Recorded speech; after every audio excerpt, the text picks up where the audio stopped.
वहीं रुख कर लेते हैं अगली खास खबर का, जहां उत्तर प्रदेश की डिप्टी सीएम केशव प्रसाद मौर्य और राज्य मंत्री असीम अरुण करहल विधानसभा पहुंचे। यहां उन्होंने कई कार्यों में प्रतिभाग किया, जिसके बाद पत्रकारों से वार्ता करते हुए सपा पर जमकर निशाना साधा।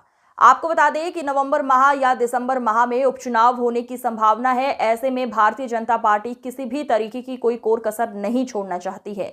एक माह के अंदर ही पहले 2 बार डिप्टी सीएम ब्रजेश पाठक और स्वयं मुख्यमंत्री योगी आदित्यनाथ समेत 26 सितंबर के दिन डिप्टी सीएम केशव प्रसाद मौर्य और राज्य मंत्री असीम अरुण करहल विधानसभा पहुंचे, जिन्होंने करहल विधानसभा में विभिन्न कार्यक्रमों में शिरकत की। करहल में ही बनाए गए हेलीपैड पर उनका हेलीकॉप्टर उतारा। इसके बाद यहां पार्टी नेता पदाधिकारी की ओर से डिप्टी सीएम और राज्य मंत्री असीम अरुण का बड़े ही उत्साह और उल्लास के साथ स्वागत सत्कार किया गया।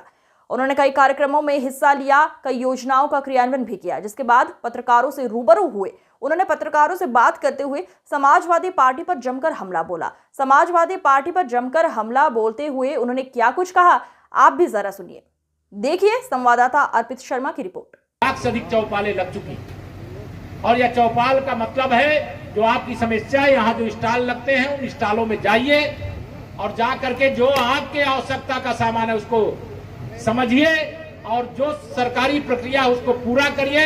पूरे पारदर्शी ढंग से जो उसका अधिकारी है उस तक उस योजना का लाभ पहुंचे, ये हमारी सरकार का लगातार प्रयास है। मंच पर हमारे तमाम पार्टी के संगठन के वरिष्ठ लोग बैठे हैं, उनका भाषण नहीं हुआ। मेरा एक और कार्यक्रम है, मुझे तो आज सौभाग्य है कि आप सबका दर्शन मिला। तो मैं आप सबसे ये निवेदन कर सकता हूं ना, अभी उपचुनाव आएगा, क्या करना है? कमल को जिताना है। हाय, कमल को जिताना है। आप तो कमल वाले हो इसलिए बोल रहे हैं। इधर सब बताओ, हाय, जानते हो चुनाव निशान? ध्यान रखना सब लोग, ठीक है। मैं चाहता हूं कि उत्तर प्रदेश से गुंडागर्दी खत्म हो जाए, यहां विकास का नया युग शुरू हो जाए और जब तक समाजवादी पार्टी रहेगी तो गुंडे समाप्त नहीं होंगे। घर नहीं चला सकते। अगर आपको 10,000 रुपया आमदनी हो जाए तो 10,000 रुपया में आप अपने घर को अच्छा चला सकते। सही है कि नहीं सही? कई सामान मैंने देखा है, अभी हमने यहाँ अधिकारियों को कहा है कि इनकी क्वालिटी और अच्छी करिए, इनकी गुणवत्ता में और सुधार करिए।